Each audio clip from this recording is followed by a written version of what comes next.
Alrighty, welcome everyone. I'm Teeaboo and I am here for Ashita no Joe, episode 31.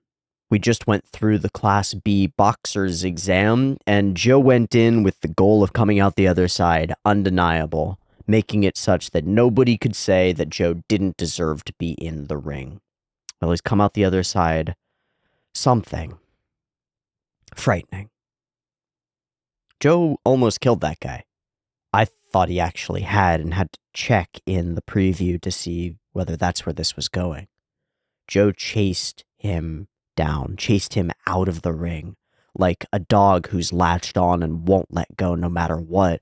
Joe sunk his teeth into this guy and decided to make him a bloody sacrifice to his own mission, his own rage. I'm not even sure if it was emotional. It's just what Joe did, what he was going to do. It scares me. He's not in control. And this is now the second time in just a handful of episodes that Joe has come close to killing somebody. And I don't know how you nip that in the bud. I don't know how you prevent that from getting worse. Now that we're building in this direction, I feel tragedy weighing upon me. Like Joe is just carrying this feeling like something is going to go wrong around him and he's going to have a part to play in it. And it scares me. I know how this show ends, you know? Like, I know that part. And so I know that there's tragedy looming, but it's in the distant future, and this is a different thing. This is somebody's destructive energy, like, hitting people who don't deserve it. And I'm a little bit surprised that we're not going to focus in on it more. I kind of wish we would. I kind of hope we do. It seems more important than the show is giving it credit for. And that's something that happens throughout Joe in a couple of places. There are things that occur, and then you think that those are going to have an important and resonating impact on at least the next couple of episodes, but then they kind of just disappear and fall out in the wash. I kind of hope that this isn't that. There were some faces, some realizations from Joe as he, came back to himself and realized how far he had gone. There's some expressions on Nishi and on Tange that show Joe in a different light, show them seeing Joe in a different light, and show this feeling that's it's like the feeling that parents get when they've got a kid who's off and they know that something is wrong and they're scared that the kid is going to do something wrong, but they just don't have anything they can do about it. It's like that. It's like, what do we do about Joe? We channel his energy somewhere productive, and he still finds a way to kill people in the ring or come close, right? Still finds a way to, destroy and ruin his own life, potentially. None of those things have actually happened. Joe didn't actually kill him. Joe's not going to be going to jail for this. Joe's not going to receive significant punishment for it. His life is not going to fall apart for it. But it's like a harbinger of what's to come, of what may be to come. I wouldn't be surprised if Joe does kill somebody in the ring within the first year of his professional career. That's the kind of guy that we're dealing with here, and that scares me. Sorry for the sort of somber attitude in this beginning, but I kind of had sort of chipper energy going into today, and then I remembered what we were going to be talking about here in the beginning, and I went through the end portion of the episode as, what's his name, Miginosuke, screams, "Help me," and is, desperately trying to get away from Joe, who's basically, grinning in pure bloodlust. As Caribou-kun called it in the comments, that's real bloodlust that Joe is showing there. That's not sportsmanship. That's not just the fervor of battle. That's Joe wanting to kill. That's teeth and fangs and claws out, looking for blood. And that's scary. When you have a dog that can't be domesticated, that's always violent, that won't calm down, that dog isn't able to be integrated into society. And while we've been on this journey of integrating the stray dog that is Joe into a little bit of community, a little bit of a social network, a little bit of a group, a little bit of something around him, I have to wonder if he's really too much of a stray to really ever be domesticated. And there's a piece of me that doesn't want him to be, that wants him to stay Joe, that wants him to stay who he is. But there's a piece of me that worries that if he keeps biting the hand that feeds him, he's going to get put down. And I mean it literally. Whether it's in the ring or by the cops or something else. So that's where I'm at here at the beginning of this episode of Joe, is somber and afraid because of what happened in the last episode. My hope is that we push through, that we maybe learn something from this, but that it doesn't stop us, but that it does alter our course. Because to just breeze past this as though nothing happened, as though it's just a normal part of boxing, I think is false, and I think does a disservice to the level of violence and bloodlust that Joe really demonstrated in there. He's a scary bastard, and it doesn't take that much to set him off. It takes a lot more to calm him down. So where do we go from here? It looked like a bit of celebration and some ordinary village slum town life. How does that reconcile with what just happened? Like, how do you go to a birthday party the day after something like that? I don't know. So, I think that's my spiel here at the beginning. Sorry that the tone of it isn't hyped up. Let me draw something.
Bam!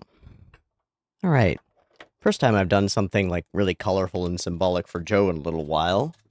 I forgot that my red marker is running out of red, and so it ended up being all sketchified. But honestly, that kind of makes it look almost a little shiny, like it's got a bit of texture to it, and it's kind of cool even though it's accidental. It's kind of neat.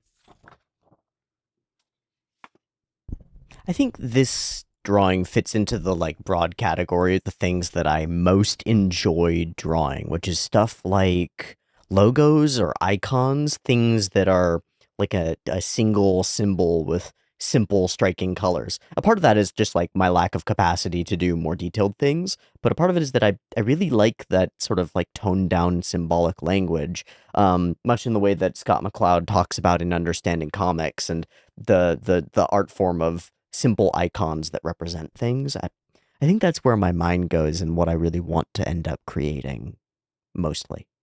We'll see. Let's watch some Joe. I've got episode 31 up and ready. It's sitting at 0 seconds. There'll be 2 versions, picture-in-picture in the description, timer on YouTube, early access on the Patreon, and a BB timer to count you down. Let's watch episode 31.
That is so peaceful and happy.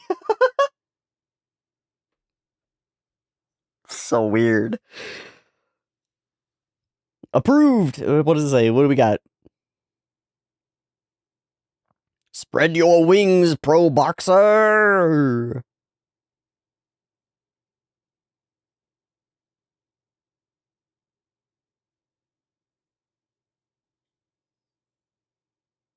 Heh.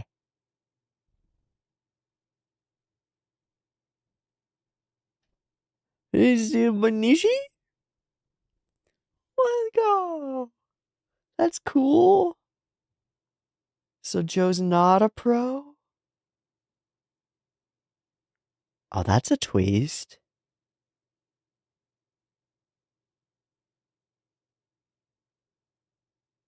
That's a twist.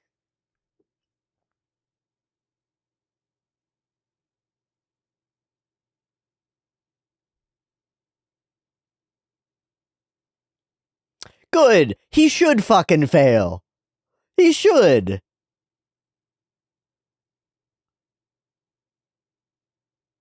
Uh-huh. Sure you were. We are gonna hone in on it a little. Okay, I'm so glad. He's running. He's running.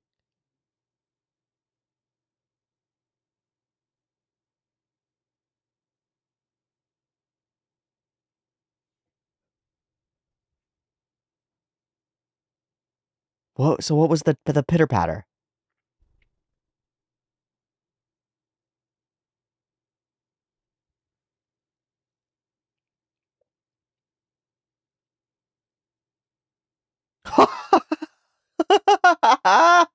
Holy shit. Oh my god, they got photos of him too. Holy shit. Wild bastard.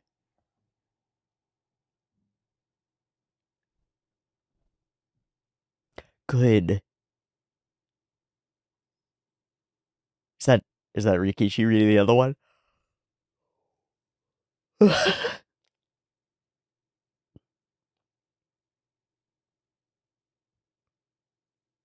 What passes for news these days? That's true. That's gotta be Rikishi. Hey!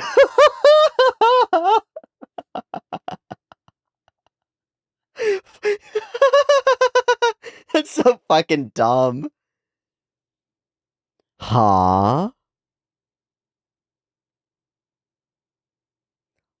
Huh.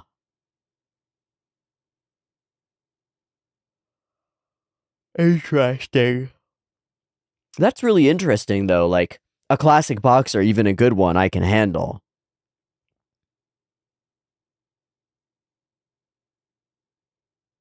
What's that? Aren't you most afraid of him? He's confident.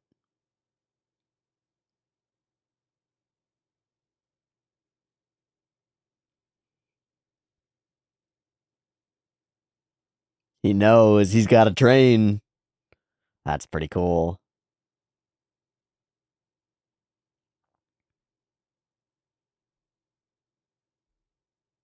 Hmm. These, like, flashes are crazy. Oh, we're just skipping to it. We're just skipping to it. We just skipped the month. Fuck you, show. Wait, what? I hate it. I'm so sorry. I hate it. What the fuck? We were lining up to do like a thing. Uh, uh, uh.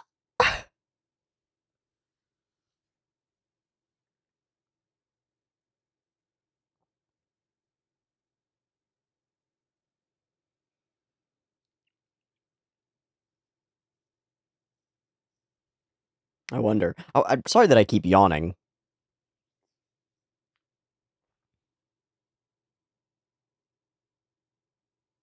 Yeah, what is he all down about? The kids. That's got to brighten things up a little bit.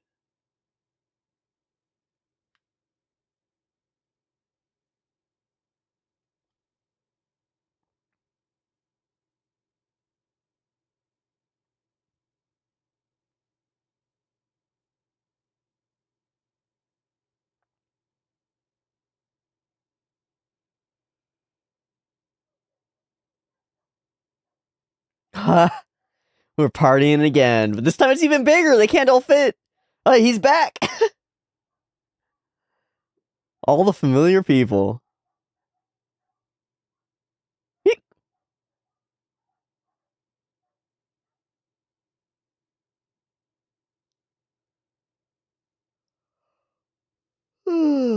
This is sweet. Not yet, but we're getting there. Oh, there's the girl. Yeah, wouldn't you?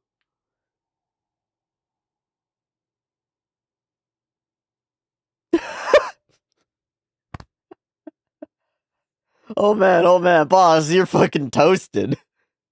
What? What the?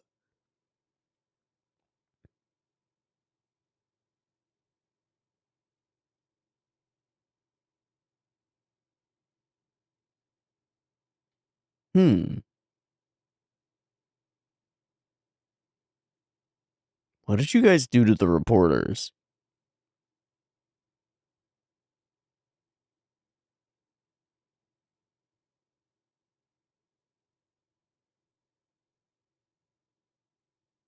What did they get distracted by? But then... Oh, we chased them off? Oh, no! Oh, God! Just stole all their car parts!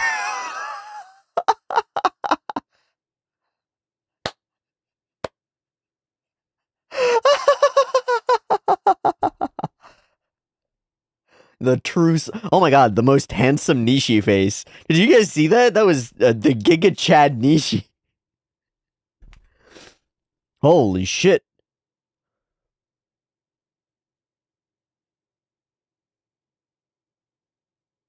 Yeah!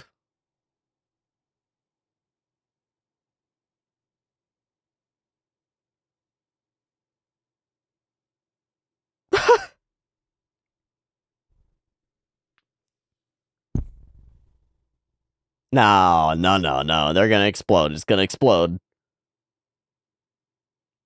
Oh, don't look into it. Oh my god.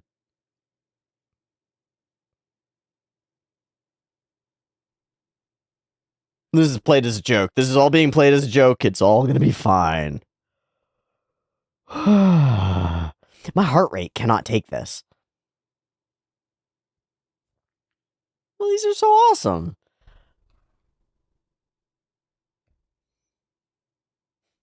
World champs.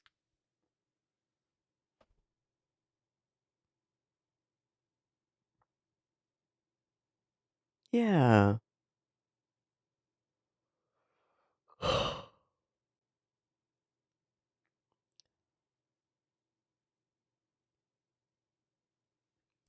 I'm sorry that I'm like crying from yawning. It's continuing to happen. Oh my god. It's all of theirs. It's the whole town's proof that somebody can get out. Oh, we get it expressed explicitly.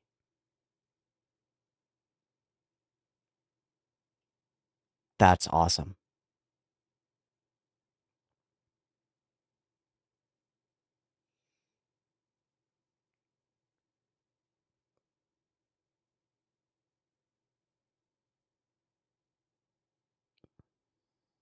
Thinking about the bridge. Oh.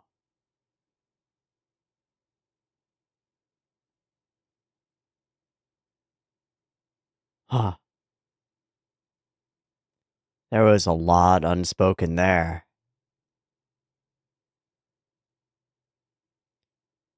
As though Joe was sobered by that emotional display. Like it really impacted him.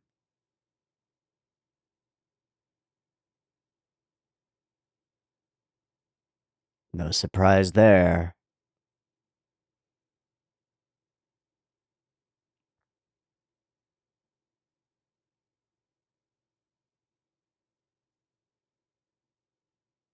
Wolf Kanagushi. Is that what we're setting up? You better sweat, Wolf. You got nothing. Oh, that's good. Okay, that's good. I like that. I like Wolf Kanaguchi. He's been set up.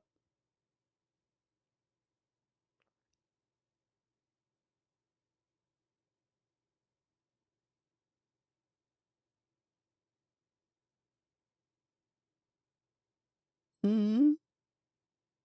Yeah, he's still doing it. He's probably gotten a little bit better.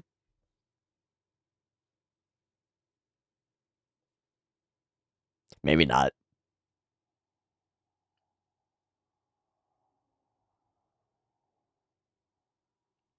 No.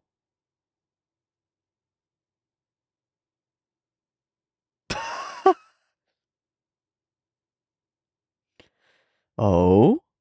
What's in the paper?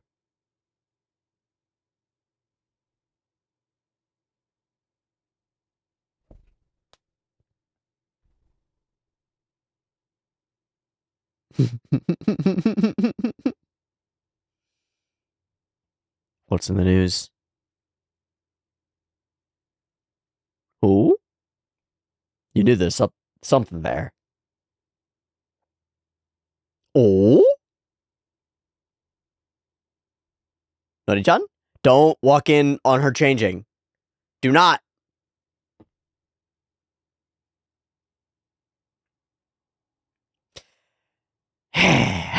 She's wearing the little hat.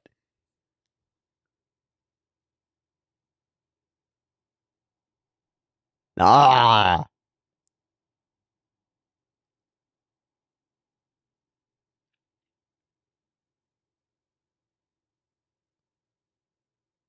She's defending him and stuff. That's cute. Do not coddle that boy though. Yahoo!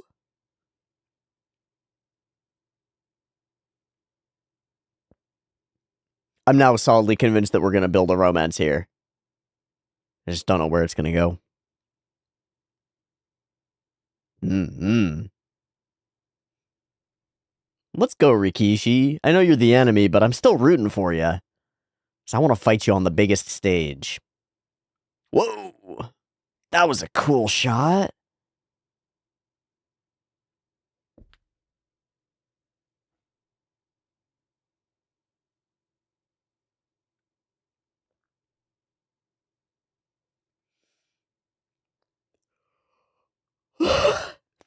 That too, that was really different.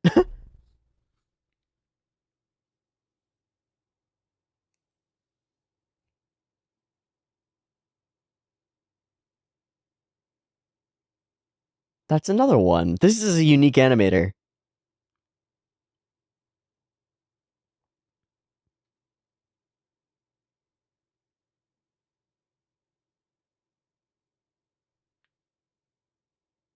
Training. I really liked the way that the little flickers were happening around that light. That was cool.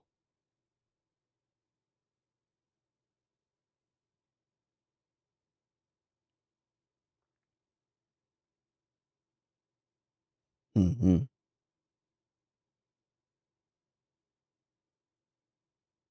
Gotta eat.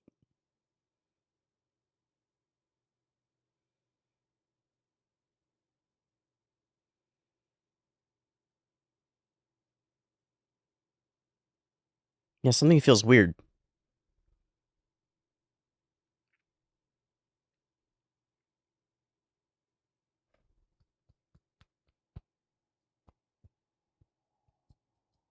At Korakuen, of a 6-round match.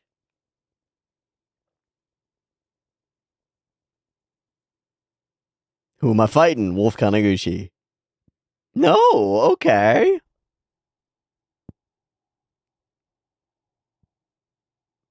Wait, don't forget about him. No, do not forget about him. Focus in on the fight you have to fight.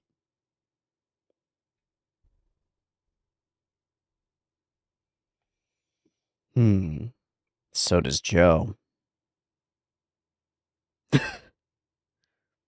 Oh my god, with the knife.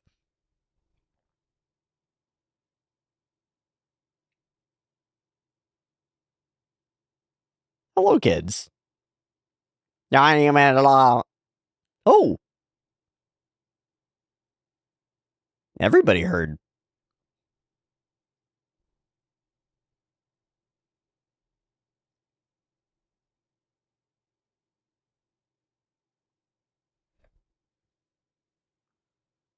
Yeah.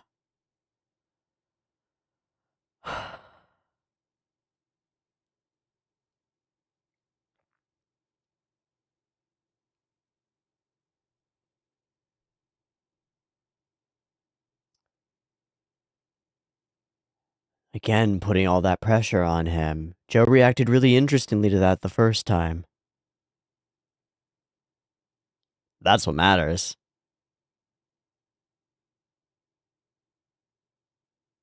Nishi just sort of watching.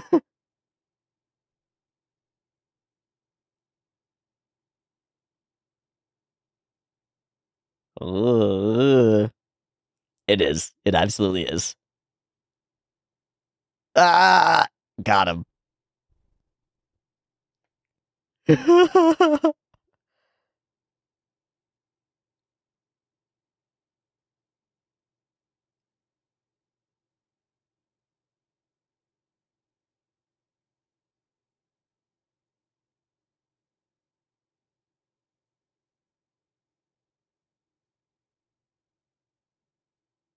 Hmm.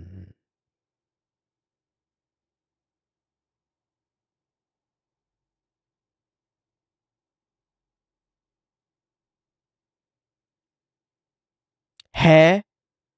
My successor?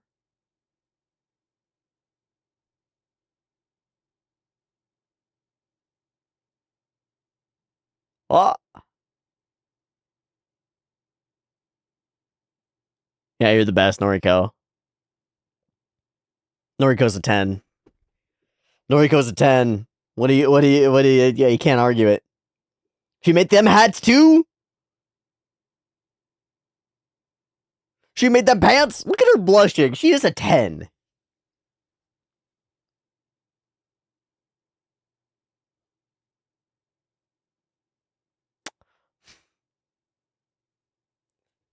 Fuck you, kid.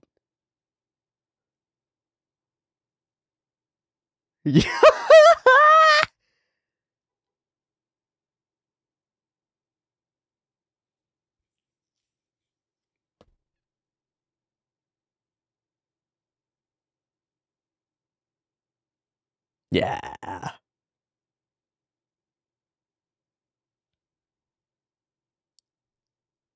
Why? Are they too small?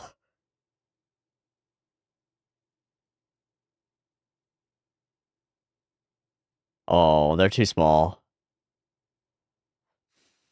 Poor Nishi.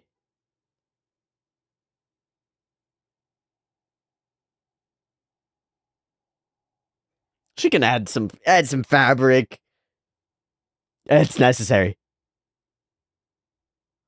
Uh, uh, that's cute. It's a cute way to phrase it. Let Nishi have some have some privacy, man. Poor guy.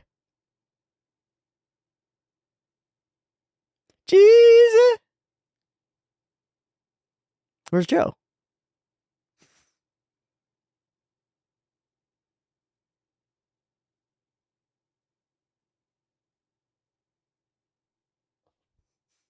What?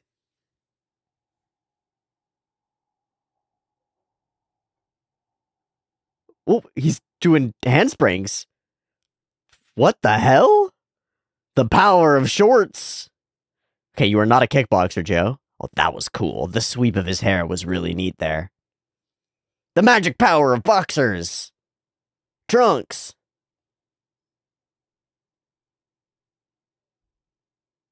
I wonder what he said there. Hoop. Oh, okay, we're going the other way. Oh, yeah, okay. Maybe no handsprings from Nishi. This is a really weird episode. There are a bunch of pieces that I really like about it, and there's some... Huh? Oh, shit. Oh, the burns.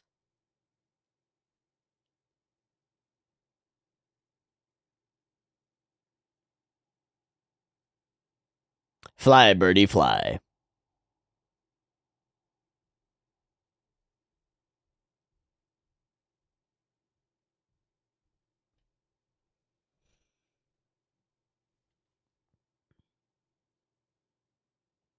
For the time being.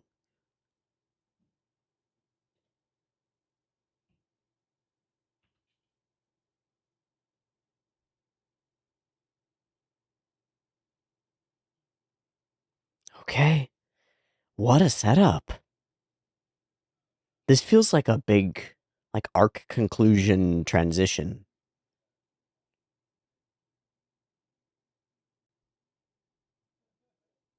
With tone sort of all over the place to cover a bunch of little things. It was confusing at first, but now I think I understand why it's here.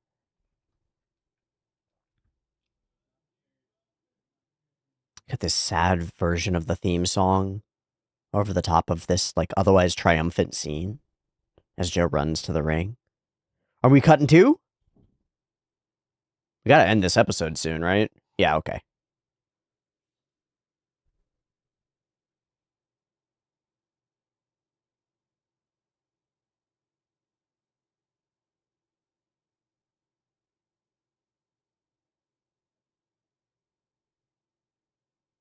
Interesting.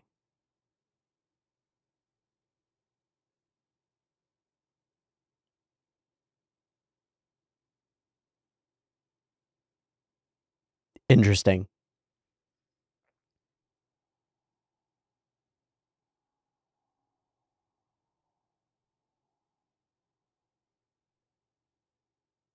Weird little ending clip. Okay. We know that we're going into a match.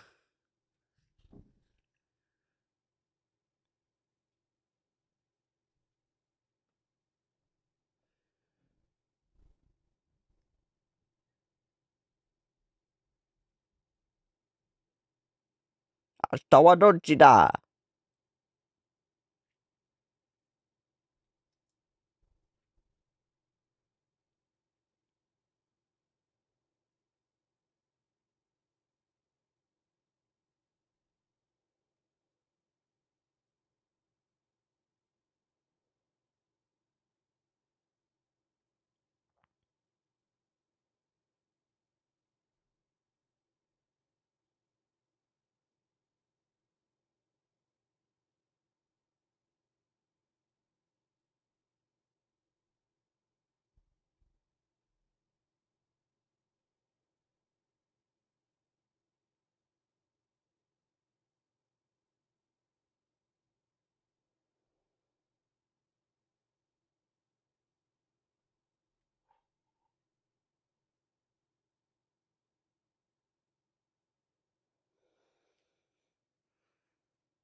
Okay. I think this is a strange feeling episode, in part because it jumps around tonally a lot.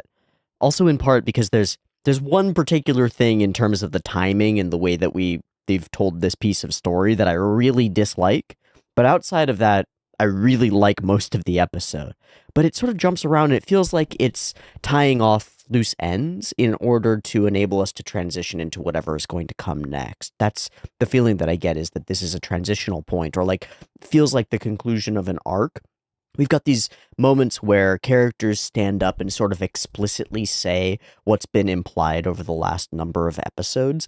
Themes and ideas that have been building up get said explicitly and given that weight of words to make them anchored and really lock them in, which makes it feel like they're coming to their conclusion and we're going to move into the next act of seeing how those elements like get applied to the boxing world directly.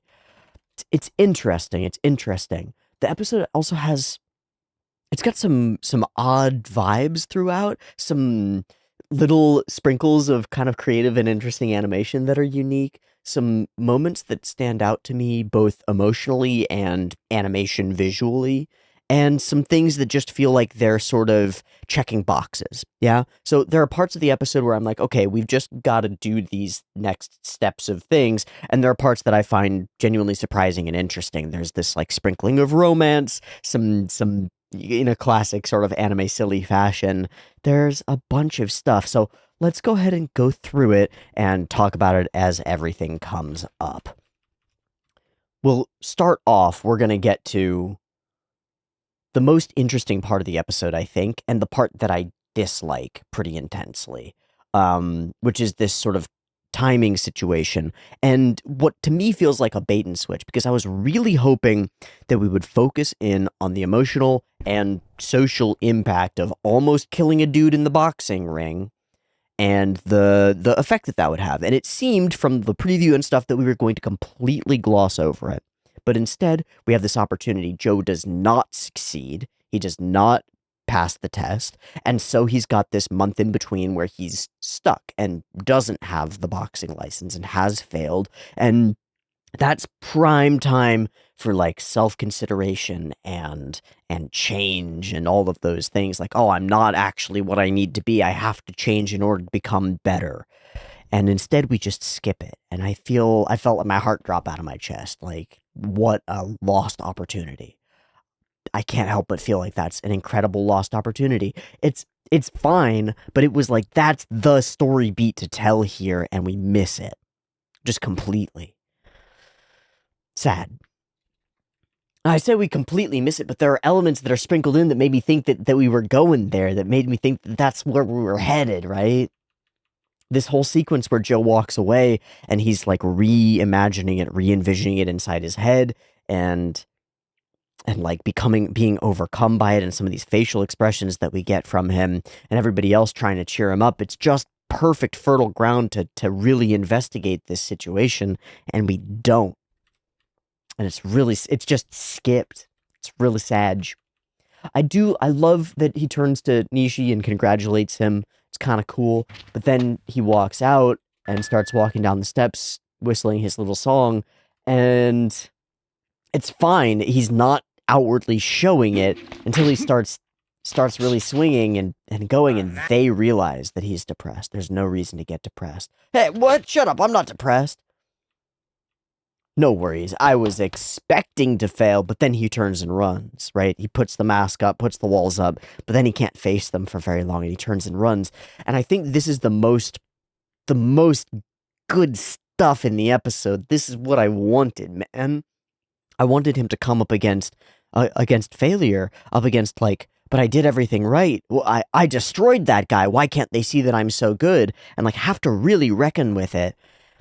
And we get right up to it, but then we don't do the reckoning. And that's really sad, because that's what I wanted. I wanted that opportunity for growth to be grasped. And I just don't think we get it. We show the scene again. There's this patter of feet, as though Joe is running faster and faster down the stairs, is what it feels like. And yet when we cut to, he's not really moving that fast at all. He's just walking normally. There was something wrong with me back then. He realizes it. That was pretty bad. But then we're interrupted by cameras, and Joe just goes off on them immediately. Who gives a fuck? Put away the goddamn... And gets all over all the papers. Okay, that leads to a cool... Like, not, motif? I guess motif. A repeated thing where we use the newspapers to disseminate information across people, and also the feeling like the whole slum town already knows things as soon as they're known, even if there was no way for them to be. It's kind of cool. It lets us jump across town in a bunch of ways. From here to also to Wolf Kanagushi and a couple of other places. Oh, and the boxing commissioners group, they're reading the papers as well. It sort of ties all these pieces together, and I really like that as an element. The newspapers tying things together. You still can't forget, like a jilted lover. It's because everything he does is flashy.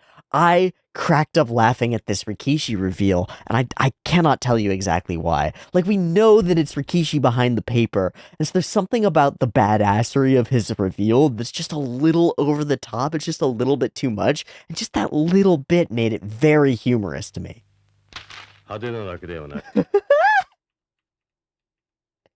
That's really silly. But then comes a very interesting line from Rikishi that I don't really know that I have the ability to wrap my head around, but I think it has to do with unpredictability. I wouldn't be afraid of a man who passed the protest with ease, like a boxer's boxer. No problem. But a rough and tumble man who even the test rejects? That I'm afraid of. That's interesting. How do you categorize a person like that? Yeah, something like that. Aren't you most afraid of him, miss? Why would she be most afraid of him? What's the implication here? What are the layers that Rikishi's poking at over here? The fuck? What do you mean? Why would she be afraid of him?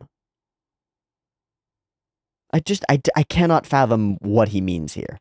And then he bounces to go in gym and says he'll pass at his own pace, which is like, okay, what a great setup. We've got a month in between for Joe to change the way that he thinks and genuinely prepare for the test. And then he'll go for the test and do the thing. And then we just like cut to Joe's fighting. And then it's over.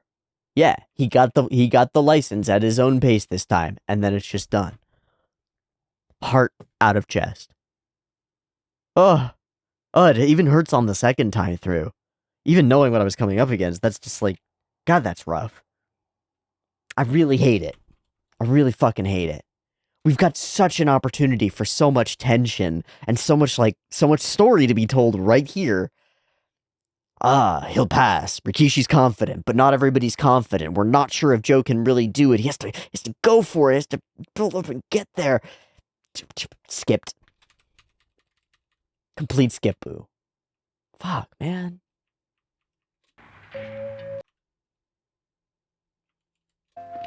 And then some whack faces. He just doesn't seem like he's really in it, right? He doesn't seem too happy about it. And Tage says he can't stand that he had to be tested, but I don't think that's it. I don't even know what's going on in Joe. He's just kicking rocks, being glum, until the kids show up and they do cheer him up. Reporters, everyone knows. We do this little walk across the bridge, which is cute. It's just a cute little, I don't know, it feels like they're all on like a mega multi-tandem bicycle, just the way all their walk cycles all loop together. And there's a big old party. Everybody from the previous party and then some. Noriko's the best. I think that's my biggest takeaway from the episode. Outside of everything else is that Noriko's the goddamn best. That is a good girl. Got the drunken dad. The news reporters are gone. Where did they go? Well, we stole all their shit and drove them away. Ha ha ha. No worries. And then just some crazy silly shit. Fireworks, an explosion that's played off entirely as a joke. It's all a joke until it gets sincere, yeah? Until it gets sincere. Until the banners go up and a little speech gets made. Oh, I remember, I gotta go back just a second because there's this incredibly aesthetic Nishi face. Oh my god. Look at that man. Look at that man. Look at that jawline. Look at that boy.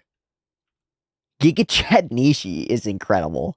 So the banners go up and it's amazing. It's like all of these people rallying to put their support behind Joe. And we get to say it explicitly too. Not just we all support you, but you're carrying Slumtown. Today's a special day. We do this sort of ripply view of the bridge. So many people who have crossed the bridge of tears into the slums with tears in their eyes. And it's like a rehash. We've gone over this idea before, but we haven't had the people of the town say it. And that's different. It's like really different. But no one's ever crossed it with their eyes filled with hope. But now 3 people are about to take flight. This joy is not yours alone. You're the beacons of hope for everyone. Yeah, we'll be cheering you on. You hear that, guys? And Nishi is a little overwhelmed. It's a big responsibility. And Joe just has this sort of wistful, somber face, and we don't really get to know what's going on inside his head during these moments. I think sometimes these are the most compelling parts of Ashita no Joe, are these moments where there's clearly room for a bunch of different emotional reactions, and because of Joe's unpredictability and sort of oddity, it's unclear what he's going to think. And then sometimes in those moments he explodes and we see exactly what's going on, and sometimes he holds it in and just thinks for a minute, and the camera obliges him, lets him think for a minute, highlights it, puts it front and center, but never deigns to say what he's actually thinking. Like, what is Joe thinking here? These are beautiful faces. I assume that they're drawn by a beautiful face guy. Like, that has the little upturn in the mouth, the like shape of everything, the shape of the eye. It all has layers and layers, like pounds and pounds of emotion to it. But what is that emotion? Is it sadness? Like wistful uncertainty? Being overwhelmed by support from others and not being sure how to, like, take all of that on? Some mix of those things? I have no idea. And in moments like that, you're able to believe what you want to believe and feel what you want to feel, almost. Like, Joe becomes a sounding board for your own projected emotion. Whatever he's feeling in this moment, it requests of you, what would you feel in this moment? It, like, makes you interact with it, engage with it in a different way. It's powerful, but strange, but very strange. He turns and everyone else is sort of watching him. We get this sort of odd smile that then bleeds down into him asking for a match, right? Like, he's clearly been inspired by this, but all of that goes unspoken. All of it goes unthought. It just is a face. That's powerful. I think that's some of the best stuff that Joe does. The show.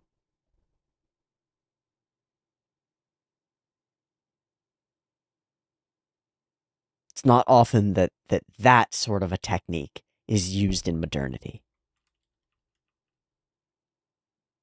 So he gets up in front of all the banners and his energy, like, continues to scale up over the course of this.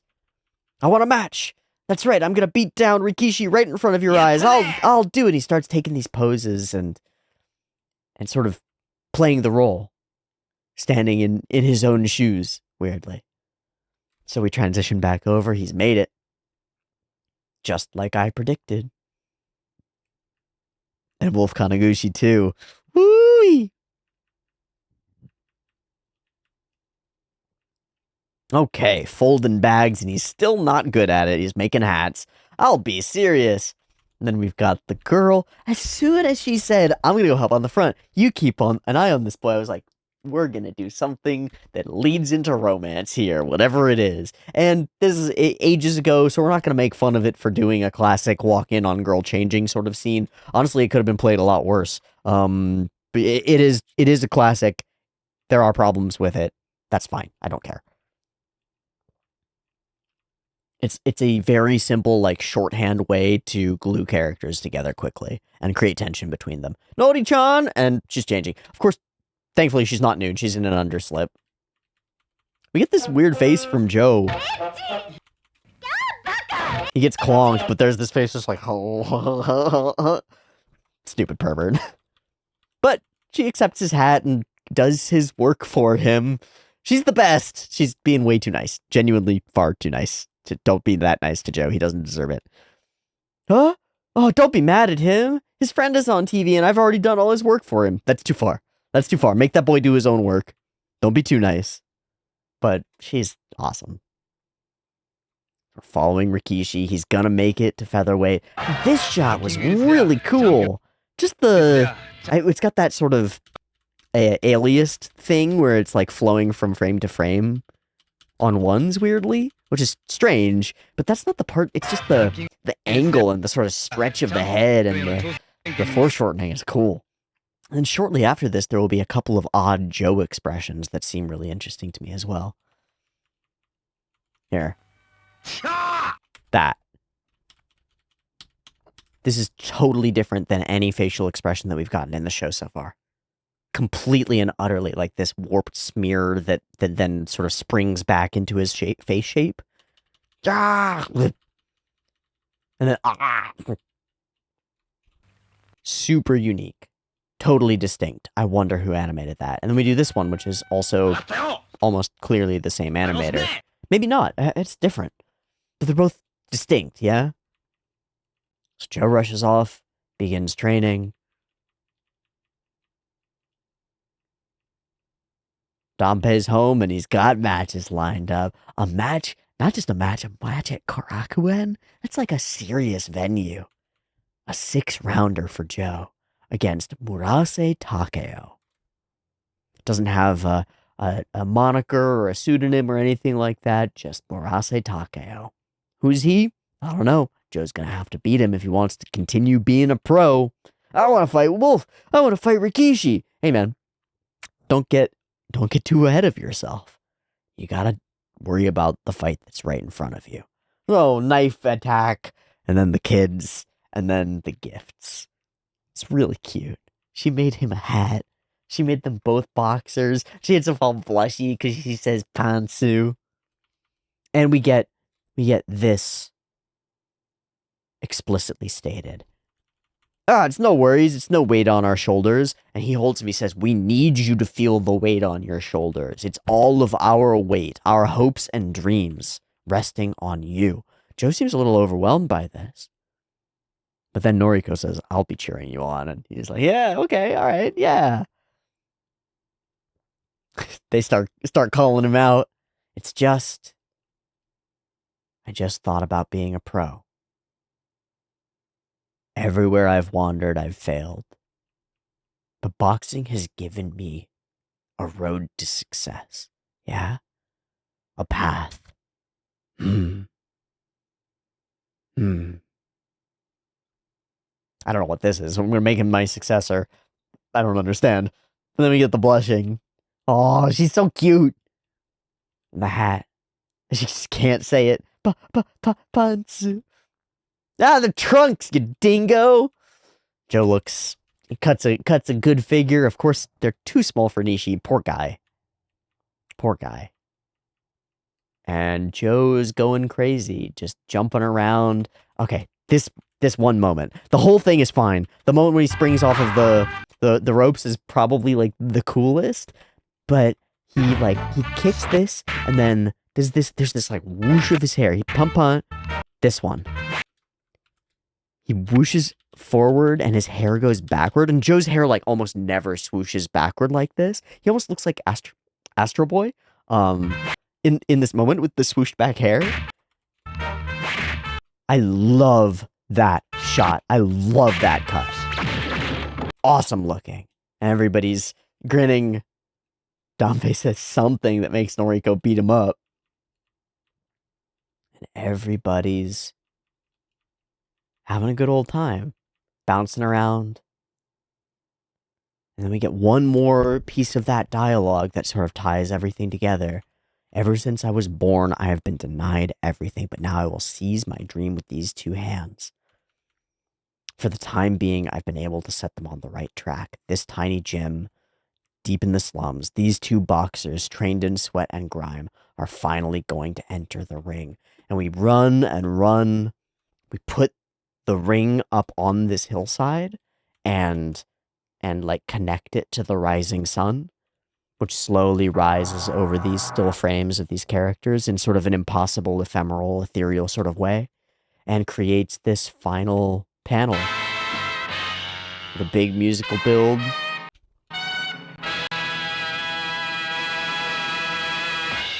And it feels like we've closed the book on the previous chapter and are opening the road to the future, into the boxing world, into professional boxing, and away out into the sunrise. So, the whole episode, I think, is pretty great.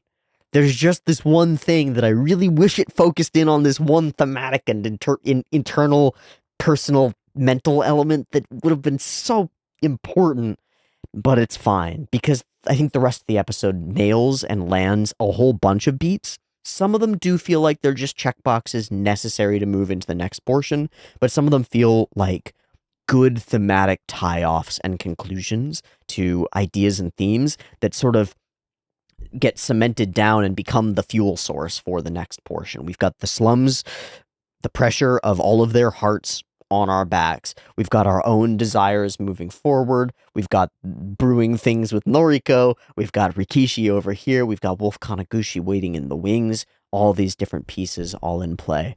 And now we can move forward and jump into the ring and see what happens when Nishi and Joe debut as pro boxers next time on Ashita no Joe. Thanks so much for watching this week's episode with me. I hope you enjoyed it. If you've got different qualms than I do, or think that my qualms are some bullshit and that I'm wrong about my disliked parts of this episode, let me know in the comments. I look forward to reading whatever you have to write and any insights that you have about the episode and the ideas presented. And I did have a couple of questions about some lines and what they might mean. So if you've got any insights in those, I'd love to hear them.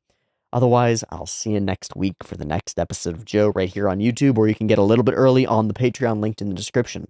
Much love. Peace.